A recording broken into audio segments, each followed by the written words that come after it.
chill. He don't ride how we ride for our team, and that's for real. Oh, you said something? When they kick off, he gon' kneel. I don't wanna hear nothing if it ain't about the bills. We'll be running out the tunnel, better stay up on your heels. We might leave your ankles on the field, put you on the rail. How you feel? Feel the watch the sweep just like a broom. Hail Mary, and put his GM in a tomb. Make some room, call it timeout, cause they not ready. Think they feeling all the pressure, cause they know I apply it heavy. Try to cover one-on-one, my cuss gon' be too deadly. Have him watching all that film while he snuggling on his teddy. Man, who let me step up in the game with a mindset of making sure I'm heard, no point intended. It ain't time yet. When it is, I bet you know. Don't fix your legs to come around me if you acting all scary in the snow. Oh, you said something? Tell your homie better chill. He don't ride how we ride for our team, and that's for real. Oh, you said something? When they kick off, he gon' kneel. I don't wanna hear nothing if it ain't about them bills. Oh, you said something? Tell your homie better chill. He don't ride how we ride for our team, and that's for real. Oh, you said something? When they kick off, he gon' kneel. I don't wanna hear nothing if it ain't about them bills. Make sure your helmet on tight and your mouthpiece is in. Make sure your team get right before they put you on the bench. If it's Monday night, you know it's prime time. I can see your head now, all the way from the sideline. He said, hey, we make a play, and we do a high five. When I said I do to the game, I knew that she mine. Fly high, all the fallen soldiers, yeah, they were some legends. Bills by a billion, boy, that's how we steppin'. He was trying to dog my team, we took an L.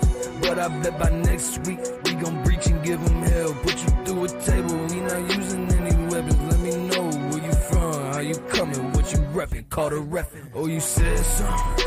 Tell your homie better chill. He don't ride how we ride for our team, and that's for real. Oh, you said something? When they kick off, he gon' kneel. I don't wanna hear nothing if it ain't about them bills. Oh, you said something? Tell your homie better chill. He don't ride how we ride for our team, and that's for real. Oh, you said something? When they kick off, he gon' kneel. I don't wanna hear nothing if it ain't about them bills.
Obviously, last couple of days acquired a couple players.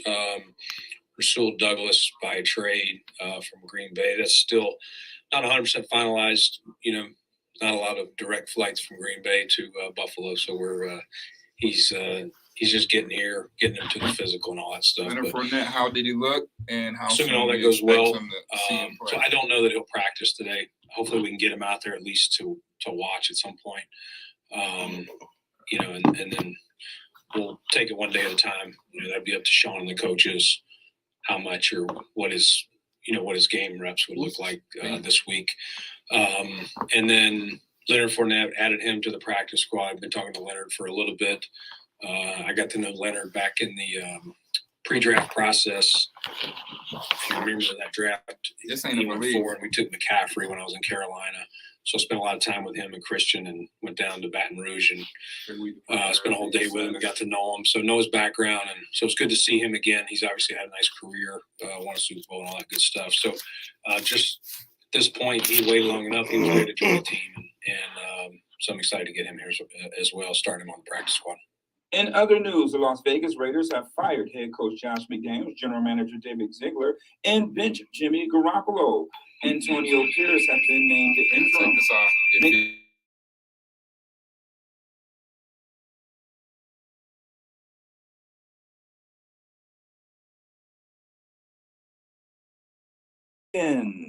This Power Sports Minute is being brought to you by Eyes Exclusive, located at 846 Main Street, the official Cartier retailer in Western New York.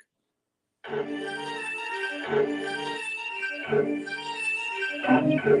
we're so raw with it. No filter, nothing. This is complete. Behind the scenes. Look at it raw and uncut.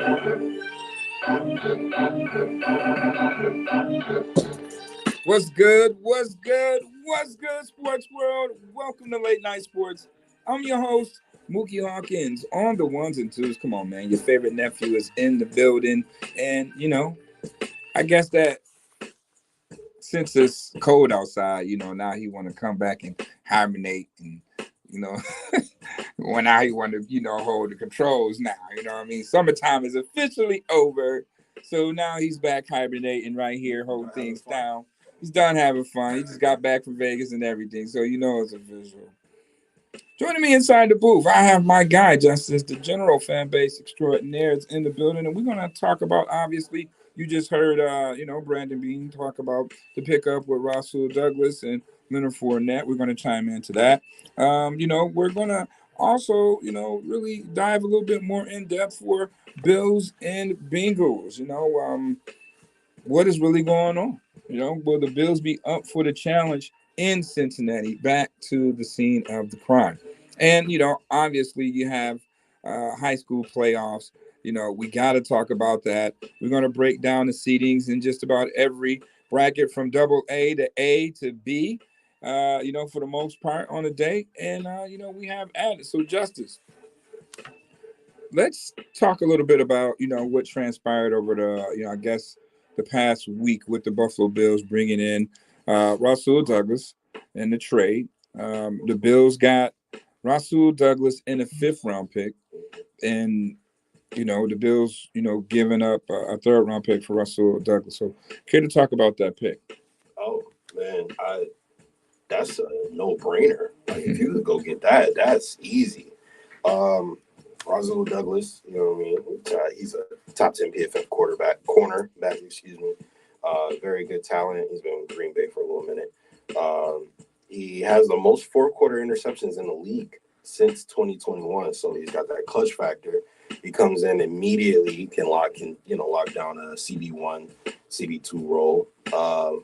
Good talent, you know what I mean? And to bring somebody like that in mid-season, I think it, you know, just makes our secondary look that much better. And a lot of people have been kind of down on our secondary, but y'all, they got chill on our secondary. I can agree with that. You got 2 all-pros out there. I mean, obviously, you know, you do miss Trey White, but, you know, Benford ain't no slouch.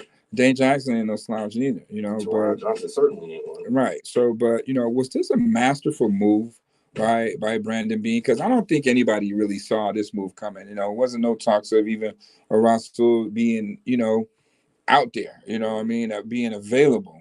But, you know, Brandon Bean did credit, you know, Terrence Gray, you know, for that move. But it was, you know, a good move because obviously Rasul, they've been having their eye on Rasul for, you know, quite a while. I can go back as to, you know, COVID season when, you know, he was almost a Bill back then. So, you know, to, you know, still had a rapport.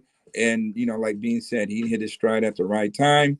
Could be even more perfect for this Buffalo Bills team right now. So good pickup. It's not a rental. It's not a rental because you do have it for this year and next year. So it gives you an idea of, you know, what do you want to do with Kyer Elam around that time period. And, you know, what do we got to do as far as next year? Because Dane Jackson contract is up. Cam Lewis contract is up. So, you know, it's decision time, but at least to know you at least have somebody in place that you won't have to worry about drafting or, you know, replacing the guy. And guys will be in your system. You'll start the season off with at least for cornerback. So yeah, you got a lot of really good options there. That's a lot of depth at the cornerback position, bringing him in, and it even works for him because he gets to get out under Jair Alexander's shadow, create his own reputation, and in a good secondary with a good defensive scheme. So, he might look really, really good in this particular situation. Well, I mean, who's to say that,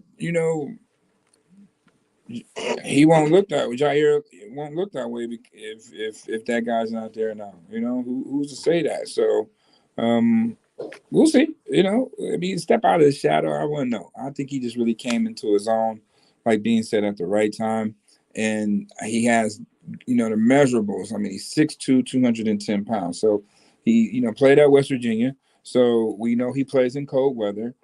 He's playing in Green Bay. So we know he's going to come with some swag and physicality, and that's something that's needed. I mean, in this secondary, let alone a veteran guy that could, and be another guy that these younger corners can go ahead and lean on. So great, masterful move by Bean, I believe. No one saw this move coming, but it was definitely a solid pick. And, you got him for 2 years, so basically you kind of got like Rasul Douglas for $3 million a year, basically, because this is basically, to me, a full season still. You got about 9 regular season games left, and then plus playoffs, right? So you're getting Rasul Douglas at $3 million per. Just put it in that type of perspective. But can this secondary now pick up where Trey left off at? Oh, absolutely. I don't know if Trey ever fully healed from his the first ACL. Mm-hmm. So I feel like he was still catching up a little bit, and so our secondary wasn't super duper fortified. But you bring in the guy, and I didn't mean any disrespect to him. I just Jair Alexander is known as a top 3 corner in the league. So everybody always talks about Jair Alexander, but this is an opportunity for him to come to a defense, step into a secondary with 2 All-Pros, and then another basically All-Pro talent in Teron Johnson, and you get to hold down a side of the field. And you know what I mean? If you do well in Buffalo, we win games here. So the national media is going to pick it up. That means that, you look better, and you know what I mean? Your stock goes up. So stock goes up. The price of the brick goes up too. Absolutely. When that happens. But yeah, I do believe when you plug and play, a veteran for another veteran, and he fits the mold, he fits the scheme. He's his own guy that likes to take chances, and that's how I play corner. He's a decision maker. He's going to take some chances, and you got to take some chances at the cornerback position. I can live and die with that. He knows how to mirror receivers and bait quarterbacks. And, he comes up and, he makes tackles at 6'2", 210 pounds. He's very rangy. So in a 50-50 ball in a red zone situation, we have a bigger corner that can be physical with taller receivers. I mean, hell, you can move him in slot in some areas, and just to cover, just to take the pressure off of Teron Johnson in some facets. Imagine him in a dime package. But yeah, I do believe there's so many things that you can do with this addition of Rasul Douglas that definitely makes the secondary looks good, looks great actually. But you still have to find a spot on the D line and linebacker, and obviously, there's been talks about Ndamukong Suh, Linval Joseph.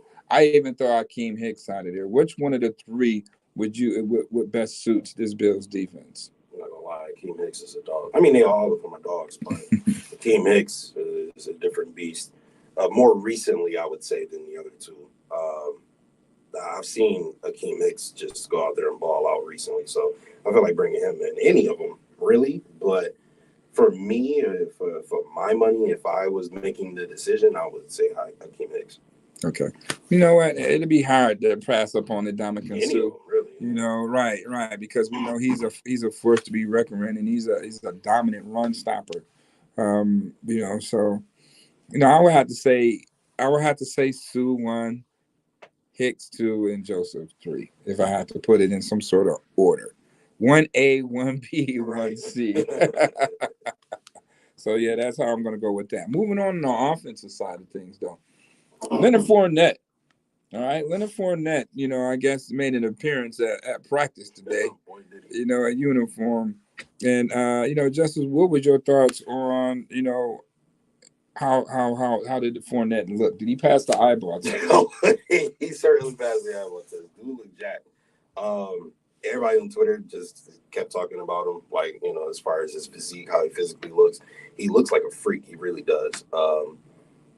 Like he has like thighs of steel. The joints don't look like muscles. It's crazy. But he was out there like, hitting the pads and looking just strong as hell. Like I ain't gonna lie, man. I still stand by what I said before. I think that they brought him in to be a tool that they use in this offense often. Or, you know what I mean? Maybe not as often as James Cook, hopefully. But I still think that he's going to have a prominent role in this offense. And honestly, seeing the reaction from practice kind of makes me feel a little bit better about that opinion. Most definitely. I just think that I kind of think he did that on purpose. I think he probably wore as minimal as much clothing you can possibly make a statement wear to let everybody know that, just because I'm off the couch don't mean that I'm not in shape. Don't mean that I haven't been working out. You know what I mean? And, that he definitely, looks good. No homo pause, whatever you want to call it. He definitely, I didn't see no gut poking out for a guy that they, said reported to Tampa Bay camp out of shape and overweight. I didn't see that. He took offense to that because he didn't come here looking out of shape at all. Yeah, I'm quite sure. And this is the reason being of, basically probably why, he just gave y'all a little small sample size.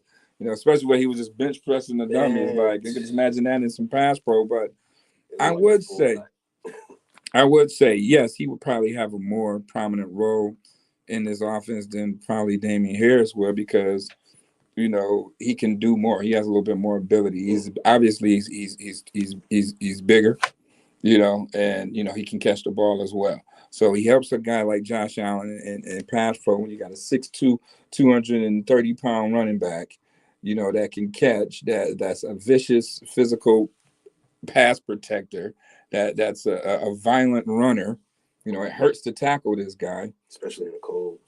So man, I was just telling a coach, one of my coaches, that man, I get an old school power. I go with Fournette, Murray with James Cook in the backfield in the power eye. That's the catch. How we going to use him? We right? go Will power eye. Right. We go old school wishbone. You can do all types of stuff with that. What I say when we saw DeAndre Hopkins? Grab whoever you want. You're going to use them correctly. It don't matter. But Facts. I agree. But, hopefully, I will say Ken Dorsey had a heck of a game against the Bucs. I liked what I saw outside of that stupid decision at the goal line he made again. He had a good game otherwise. Now, yeah, he did. But I would like to see that type of tempo.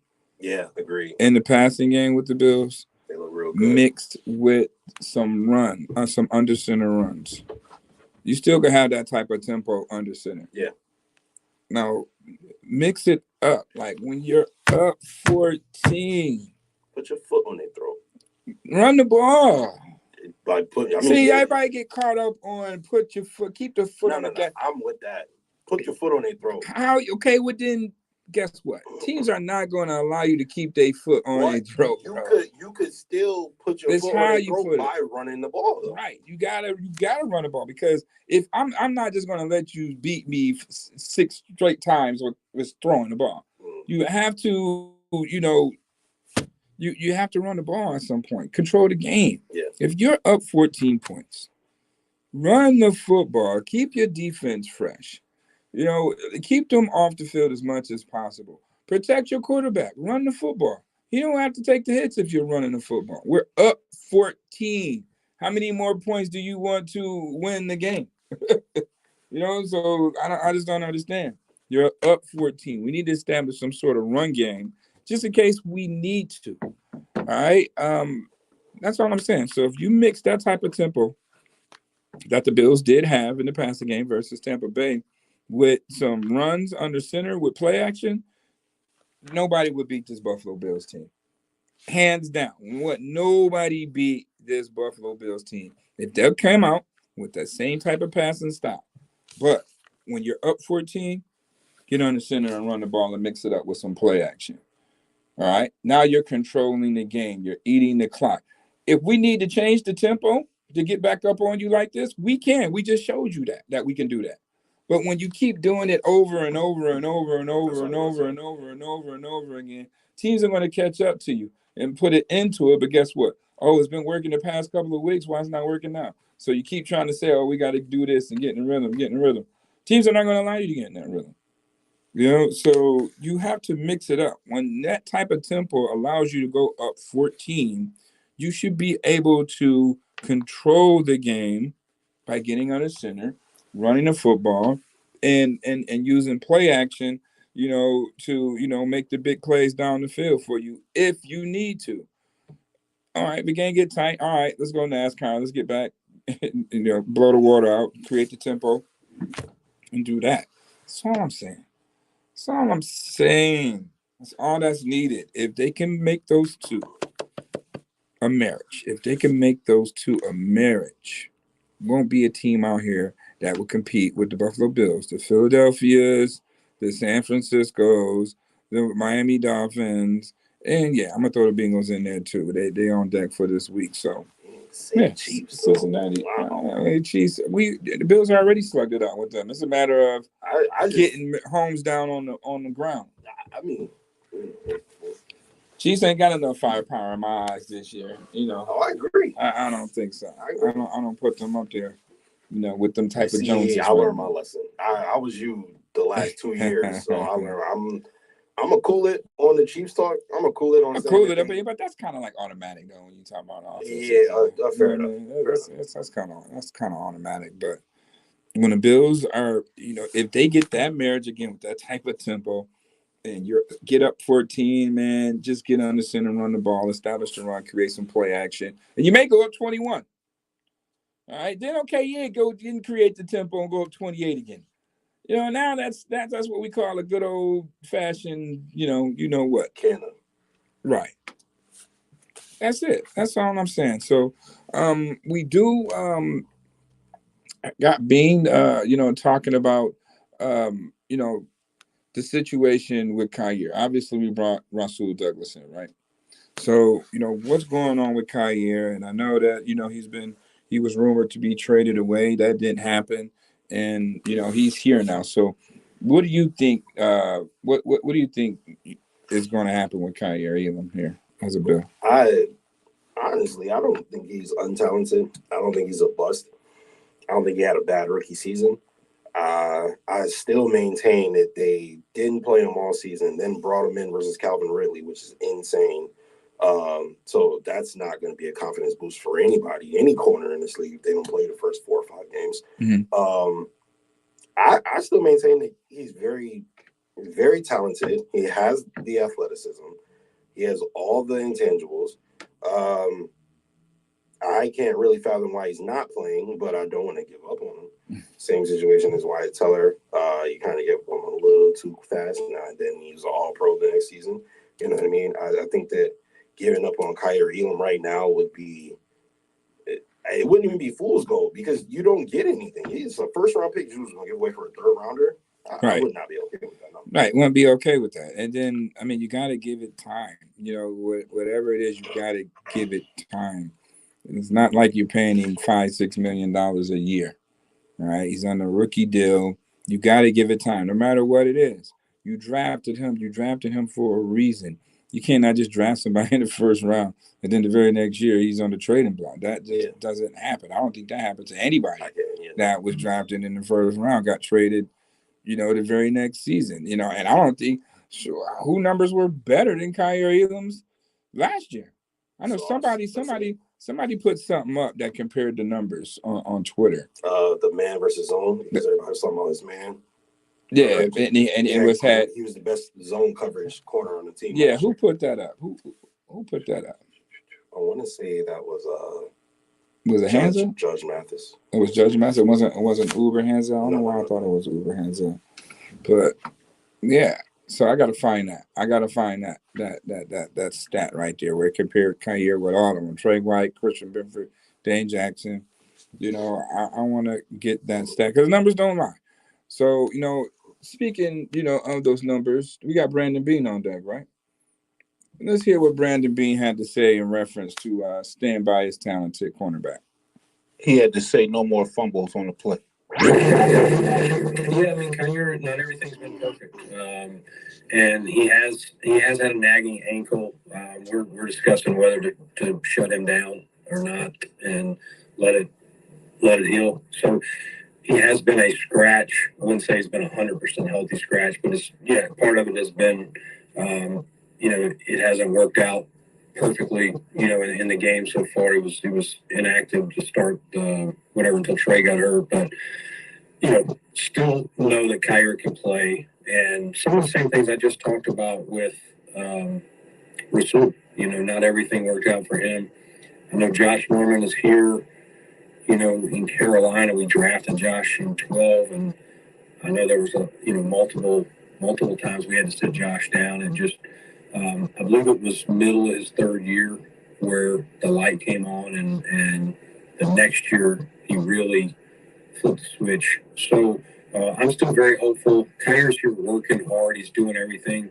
You know, it'd be easy if he's, you know, running the streets or not in his playbook. He's doing everything. He's been getting treatment on the ankle around, you know, pretty much around the clock, you know, when he's here. And he's a pro. He wants to do well. And, you know, this game requires confidence and things like that. And, you know, if things don't go well, then your confidence drops a little bit, and you have to ask Kyer where that's at. But we're going to stay with him, and again, we're looking at everything. Whether just now that we have, you know, Rasul coming in, maybe shut him down, let the ankle calm down a little bit.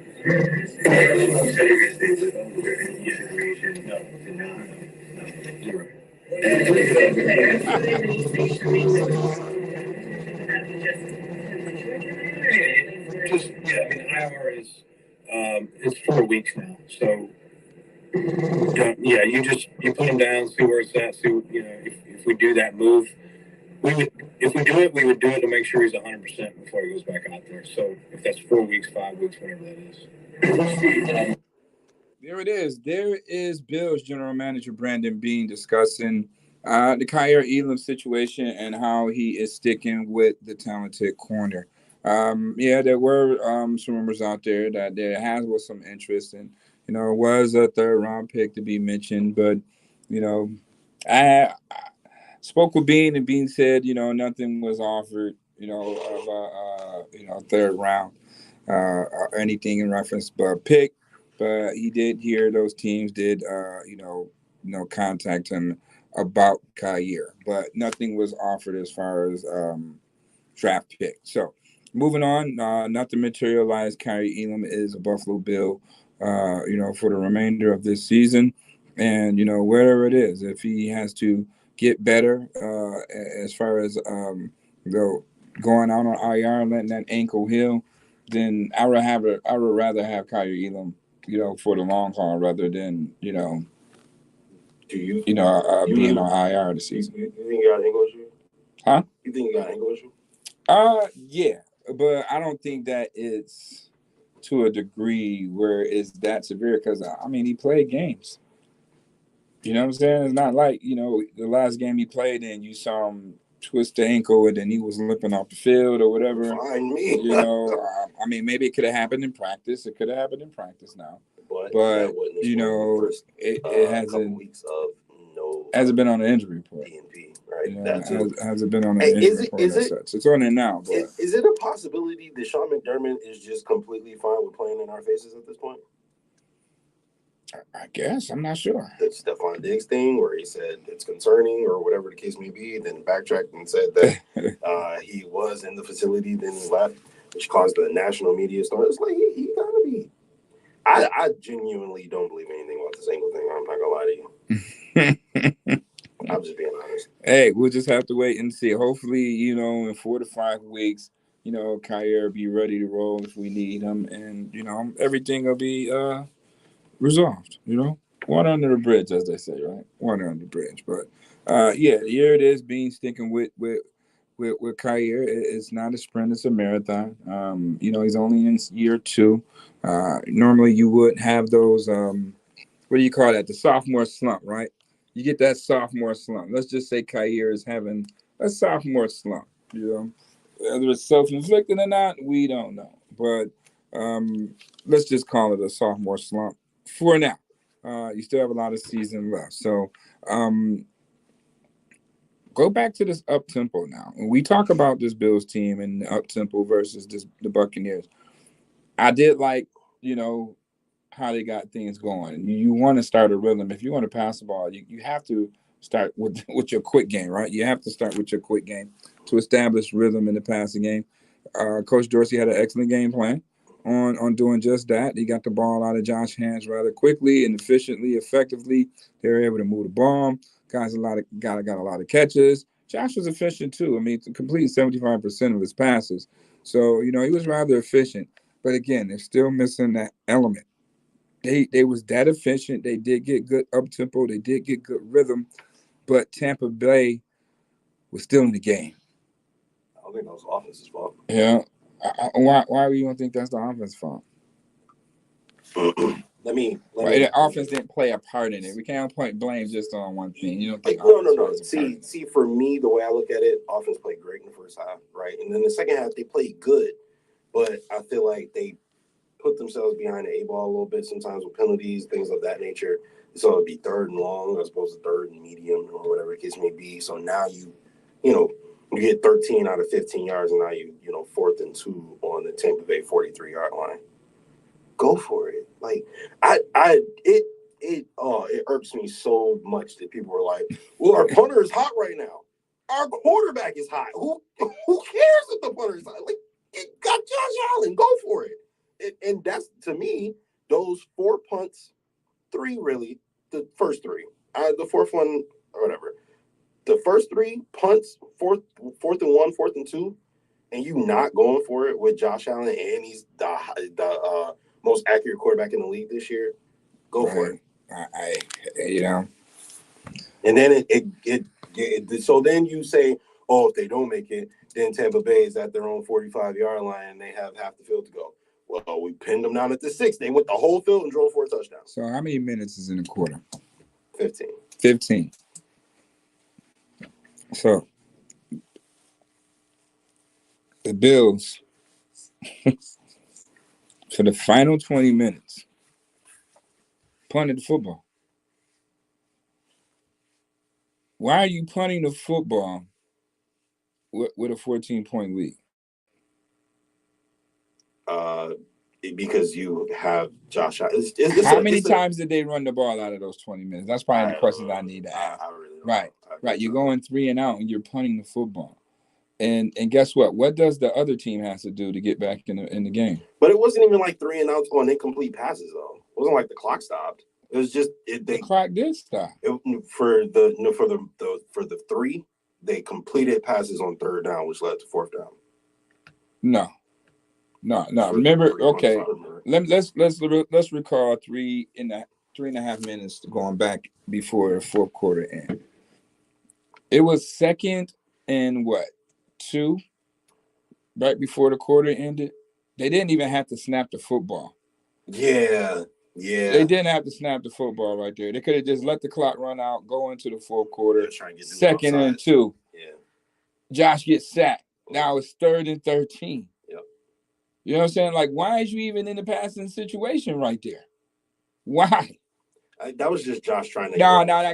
Who now? We saying now it's just Josh? That's what it was, how? That's what it was. I'm not saying it's a good thing. The play was called. Josh was just doing what he was told. I agree. That's not Josh just being Josh. But here's the thing, though. Josh does the Aaron Rodgers thing where he try to do the cadence and get you to jump, and then they snapped the ball, bro. Ain't no cadence to jump the nobody outside. Jumped, but they didn't call it offside. No, they didn't. Josh got sacked. I know, but I'm saying the dude on the defense jumped. He just Why are you calling that play? Why are you snapping the ball? Josh thought he entered the neutral zone. He thought he was going to get a free 5. Nah. I'm telling you, that's what Don't even play like that. You shouldn't even be playing like that in that situation. You kill momentum. You just got a big play where you just got an 8-yard gain. And how did you get that 8 yards? You ran the ball, didn't you? Yeah, they did. Right. I don't disagree with you that. You just got 8 yards on first and 10. I think it was just a misjudgment. Ain't no misjudgment. That's bad mismanaging the clock, and that's bad mismanaging the game. I see right what now. You're saying, but in terms of the situation, if a dude jumps, then you hike the ball. If a defensive lineman jumps, man, let's just get into fourth quarter with momentum. We doing they too do much. that every time the quarter ends. Every time the quarter ends, they do that. They try to get them jump. How many times they did that on fourth down and they didn't go for it and you got off the field? The Bills did that twice. Jumped, though. They did it twice. Nobody jumped. Who was believing them? Who believed them? Nobody believed them. Okay then. So we should be doing that in them situations when you already are in control. You doing that like you're trying to get back in the game. You up 14. There's no reason for you to be doing that up 14. That's a fair There's point. no reason. And you just ran 8 yards, made it 2nd and 2. You just run the clock out right there. Run the clock out, start the fourth quarter. I can appreciate that. I also can see where if I can get that dude to jump and enter the neutral zone and hike the ball and get a free shot down the field, I'm not mad at taking that either. See, it didn't happen, and you was at home. You got like that happened on the road. We was at home when that happened. So you shouldn't be doing it. It just leaves too much room for error. You shouldn't be doing that when you're in control of the game. You're up 14 at this point. You're up 14. And we got the foot so much on the gas that we just self-inflicting, shooting ourselves in the same foot that we supposed to be punching the gas pedal with. we foot on the gas with a bad foot, with a bad foot, and they got to get out of their own way with that. That's all I'm saying. The Bills are one of the most undisciplined teams, maybe in the league. That's all I'm saying with that. But we do got some good stats coming off this Buccaneers game. Hopefully, this can carry over to Cincinnati. But let's chime in with some stats from last week's victory. Okay, we're back with a few jaw-dropping stats that help tell the story of how the Bills got one in the win column against the Bucs. Check it out. Quarterback Josh Allen averaged 2.27 seconds to throw in this past game against Tampa Bay.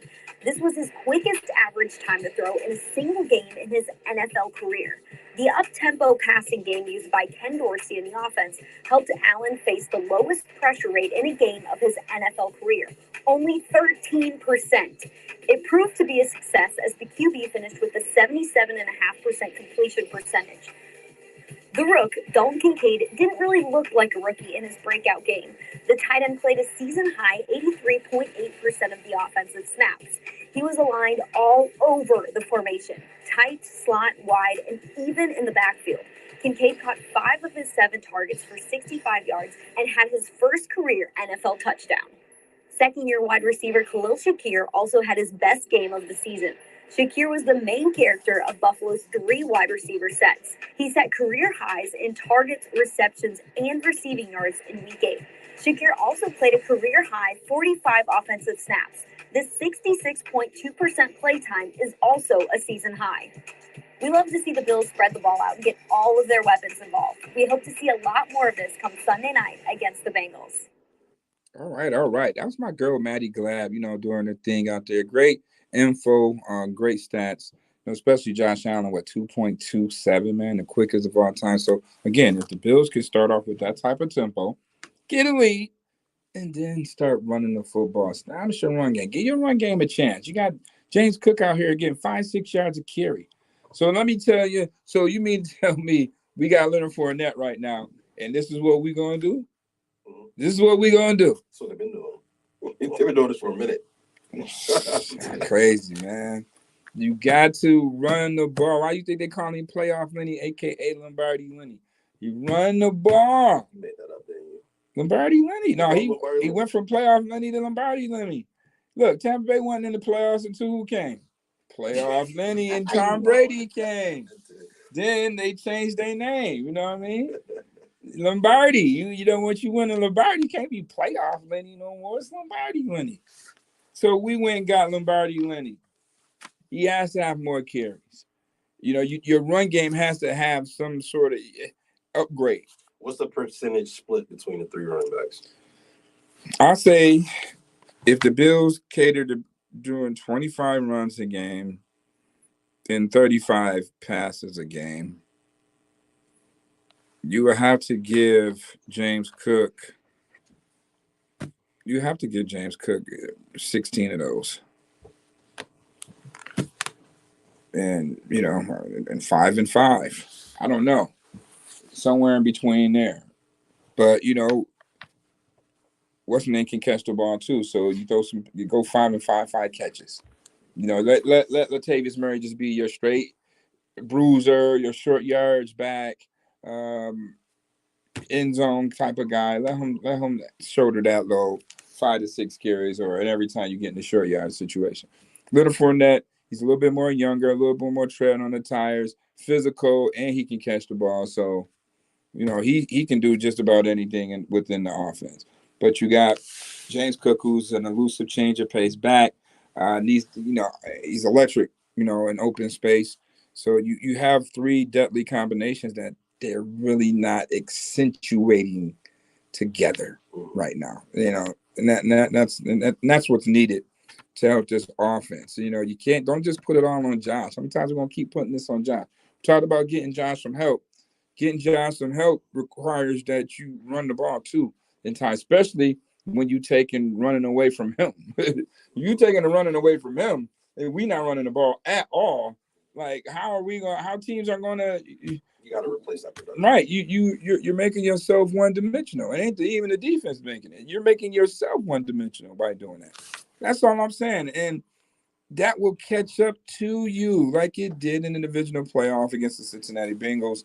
And the Bills basically, you know, got to the shed. And here it is again. You know, they play these guys Sunday night. So going into Cincinnati, what are your thoughts? What are your thoughts going into this Cincinnati team who's coming off of a big victory versus San Fran, you know, on the road? So you basically getting a Cincinnati Bengals team who is hot as they ever been all season right now at this point at 4-3, and you get a Bills team that's 5-3 that's still trying to find themselves.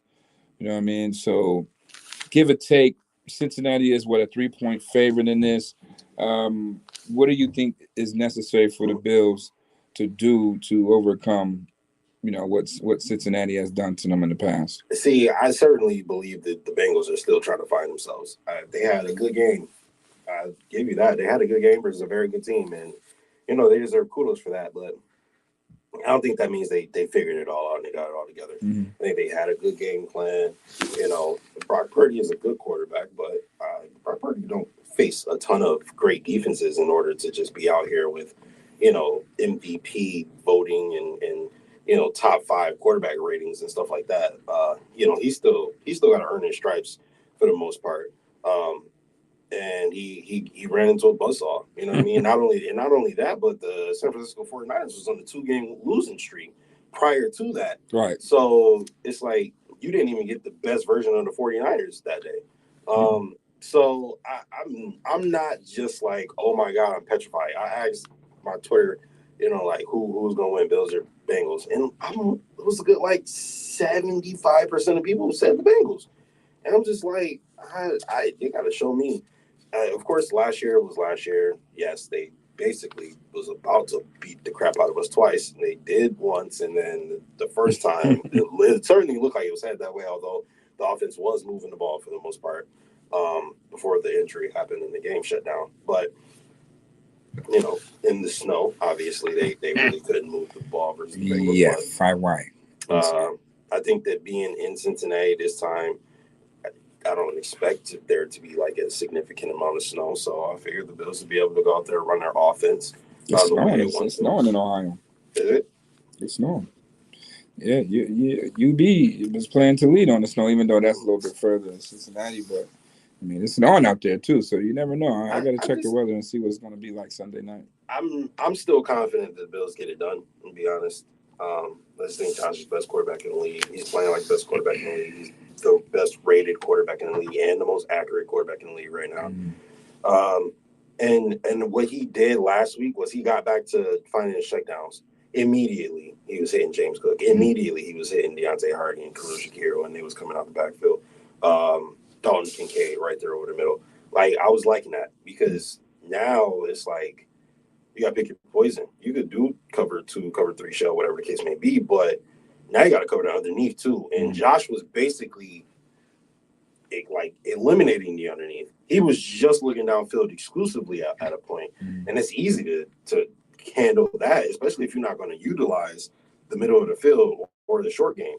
But he was utilizing that last week. And again, like I said, the penalties and whatnot are what really was our downfall last week. We just got to be more focused. We got to be more disciplined. But when the Bills go out and they got to face a good team, they typically come with it. So I don't think that they forgot about what the Bengals did to them. We're gonna see. So let's cut into Josh Allen right now on Bills versus Bengals. Third downs, we weren't good. Especially third and short areas where we felt like we were efficient enough on offense, but again, not putting together great performance on third down that game.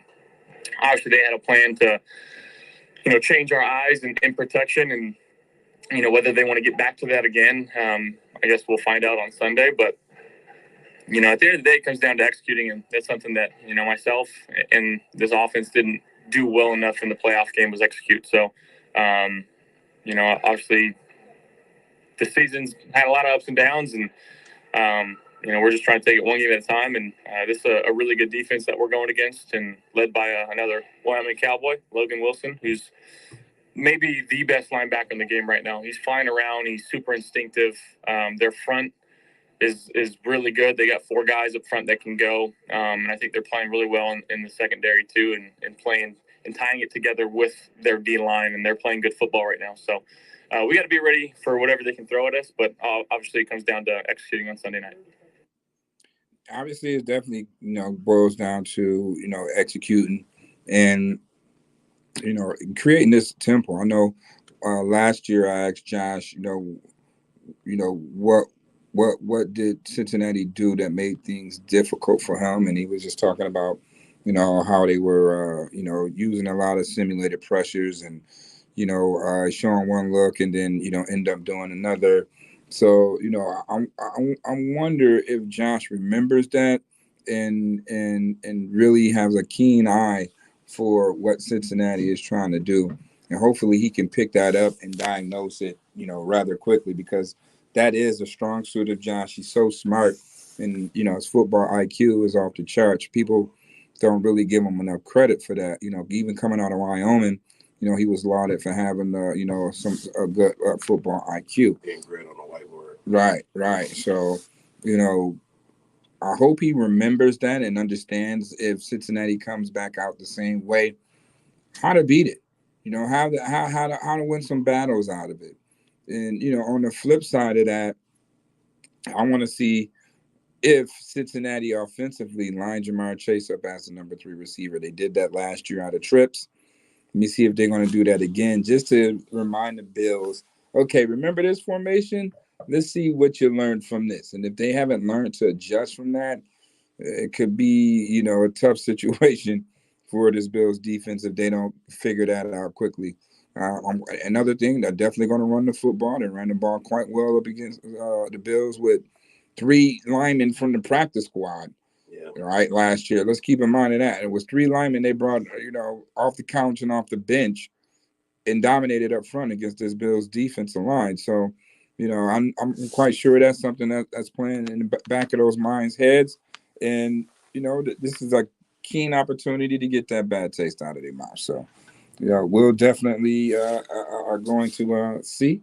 Hopefully, Leonard Floyd may be available. Hopefully, Russell Douglas will, be ready to roll and some spot duty right there to help the Bills out, because they're definitely going to need all the weapons they can versus this Cincinnati's team. So, we'll definitely be there, giving you nothing but the exclusive and the real deal spill on what's going on in and out in Cincinnati.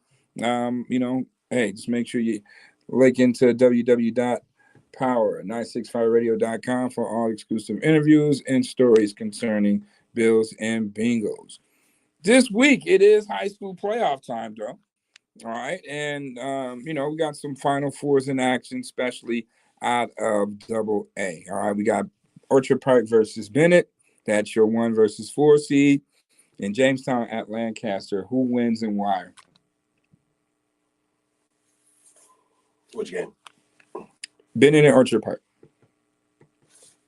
I gotta go Bennett. All right. I gotta go Bennett there. I mean, Bennett's just too high. Yeah, they're the 1 seed. They're the defending state champion. Really can't go against Bennett, honestly. OP. They always. If it wasn't Bennett, it was OP, right? So this may be a beginning of a rivalry here between Bennett and Orchard Park. Speaking of a rivalry, Jamestown and Lancaster, your 2 and 3 game, right here. Who wins and why? For that one, I think I'm gonna go Lancaster. I'm gonna pick Lancaster. I feel like Lancaster could get it done, and so Bennett versus Lancaster in the finals. Mm-hmm. Yeah, Bennett and Lancaster in the finals. And now let's just dive. Let's jump over A and go into B. You got South Park versus Pioneer, and you have Health Science versus Maryville. Let's go to the South Park and Pioneer game. Who wins and why? Well, I went to school in South Buffalo, so I'm gonna have to go with South Park just off the strength of that. But they got a good football team as well. You know what I mean? They've had a great football team for a while now, so they probably. I think they probably get it done. And then I'm gonna go with Mary. No, I got Health Science. That's gonna be a good game. There's 2-3 seed. I coach Health Science, obviously. You know what I mean? So where I'm going to say is going to happen. My boy E. Clark, he's doing a good job out there in Maryville with those guys. So it's going to be a good game. It's definitely going to be a true test of some of the top teams in Class B. But I do believe I do see our team, getting out of there with the victory, heading to the ref. I'd be crazy if I didn't have that confidence in my team. So I am going to say Pioneer over South Park. I am going to say that last time they played them, it was like 44-6. And this game is in Pioneer. They beat them at Ohio Stadium like that. But you do got Noah Willoughby, who's going for the record. Joe Licata's passing record to become the all-time passer in Western New York. I wish him nothing but the best on getting that record. And hey, great way to get the record and pull off the upset at the same damn time. So hey, I'm gonna go for Pioneer, even though I know my guy's gonna break the record. But if they can pull off the upset and see us in the chip, then so be it, my guy. So with that being said, we are out of here. All right, stay safe. Choose love and not hate. I like the hat, by the way. And watch them damn hands, man. It's real out here. Correct.